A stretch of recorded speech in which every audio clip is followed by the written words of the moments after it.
Hey, welcome back to Shane's Main Shop. This is just going to be a quick video. I probably should have showed some of this process for anybody that might be interested. But this is a 1970 something RV. Let me just show you the outside here. And I think I've showed this and possibly showed this in other videos. Certainly I showed it on my other channel, Two Camping Gurus. But this thing was really just parts.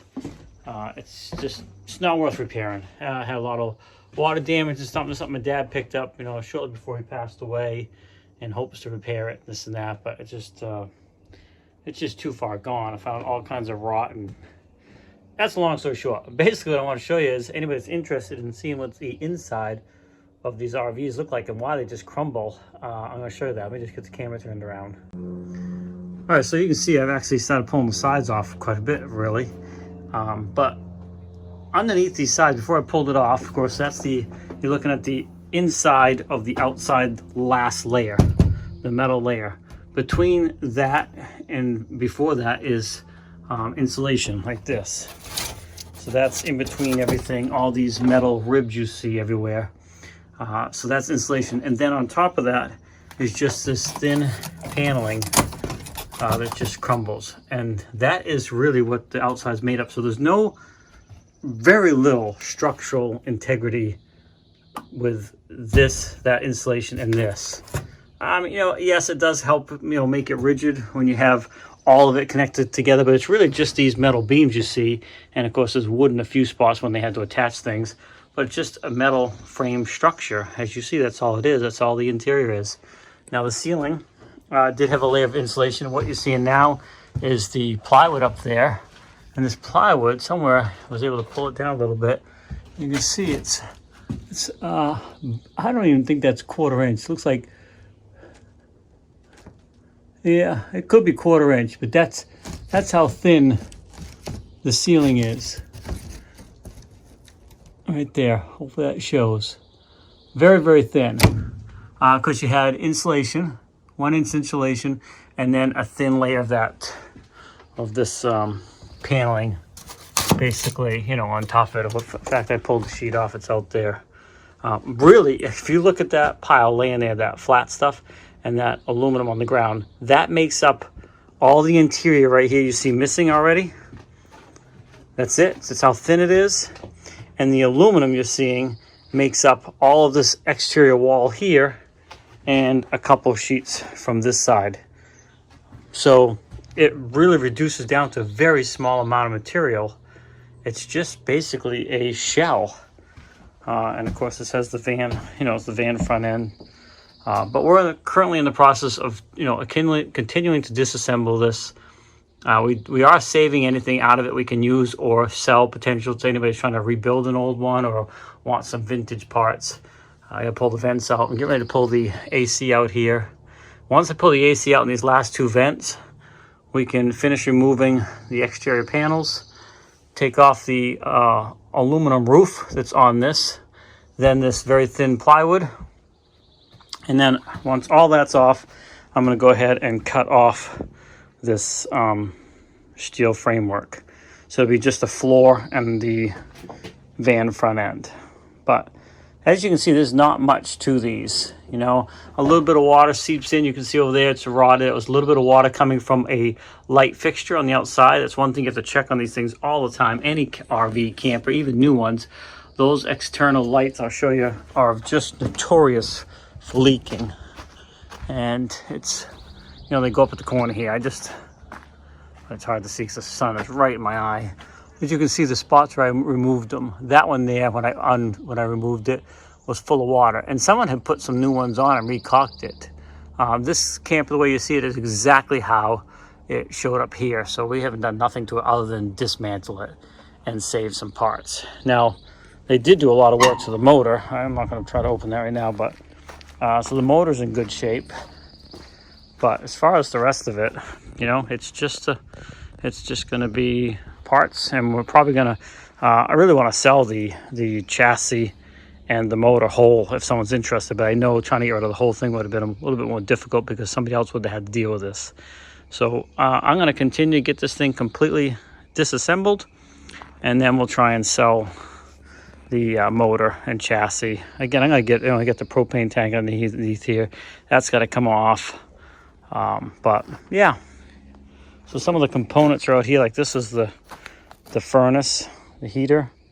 I got the door, got the windows, some of the windows that are over there. But it's basically what's been reduced down to. And then we'll just cut this all up and throw it away. I'll haul the steel to the steel yard. There'll be nothing left here when we're done. Just get rid of it. And there's most of the wiring for the whole RV is right there, and some more of the aluminum trim. But there's not much to it at all. So yeah, that's kind of the inside of an RV. Now this, of course, is a vintage one. They have fiberglass ones now. They're made with different sides and all this stuff. But typically, this is what you're going to see inside of them. And if you ever see one of these things get in an accident on the highway, they just crumble. They just completely crumble. There's nothing left of them. Now, my brother and I, we're building buses into tiny houses / RVs. He's got a small one, and I do have a specific channel for that as well. It's called Life the Wild Ride if you want to check that out. But he's got this bus here, and I got the big Freightliner over here. And there's very few parts that we took out of this RV into here, into these buses. Mine's pretty much all other parts I had. My brother used a couple parts, and I used a couple, but overall, yeah, not really. So, yeah, these things crumble. Now, a school bus, those things are designed to keep our kids safe. They're like tanks. So when those roll over, and you can look up accidents on school buses, and yeah, of course, they can get smashed up pretty bad too, but they are much more rigid and designed to withstand quite an impact before they crumble apart. So let me give you a sneak peek of my bus. And I won't show you my brother's because you have to check out his channel.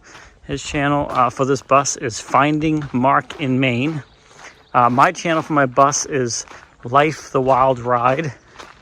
But I haven't posted too much lately. I guess I did last month. Let me just give you a sneak peek of where we're at.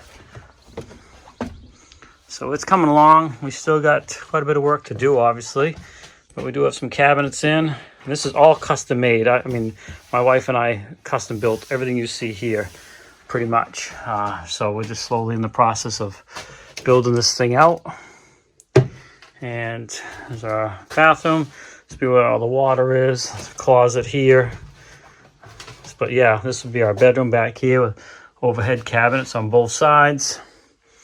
And then a bunch of storage down here and behind. Doors going on the bathroom. So yeah, just building everything custom. Then this would be the garage area back here in the back. But if this thing were to get an accident, of course, very dangerous. You don't want to get an accident. Avoid it at all costs. But the survival rate in this probably is a little higher than in an RV as far as survival rate of the RV itself. Now, it's probably going to get pretty messed up, but it's not going to disintegrate like an RV would, because the structures of these things are just so much more rigid and designed to, you know, withstand much more of a beating. But anyway, yeah, there you have it. We still have a lot of work to do in here, but we're coming along nicely. So hopefully you like this video. It's not really a how-to video, but sometimes people are interested in some of this stuff. Again, this is an old RV that we are disassembling. It's a Chevy.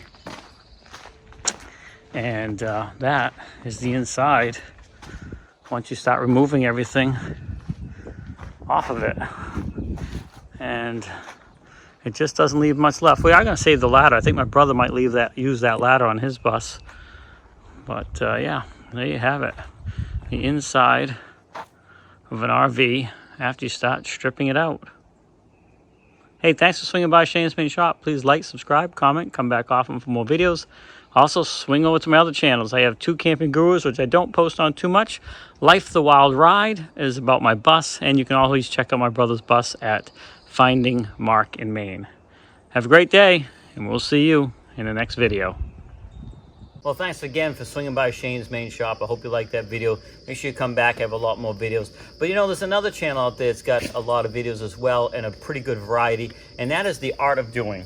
Really just trying to inspire people to try different things that they may not have tried before. I encourage you to swing over there, show them some love, click like on his channel, subscribe to him, and see if there's some stuff over there you might be interested in as well. But I will put a link in the description. This is Shane's main shop, but I want you to check out The Art of Doing. Have a great day, and we'll see you in the next video. You ready to play, Layla?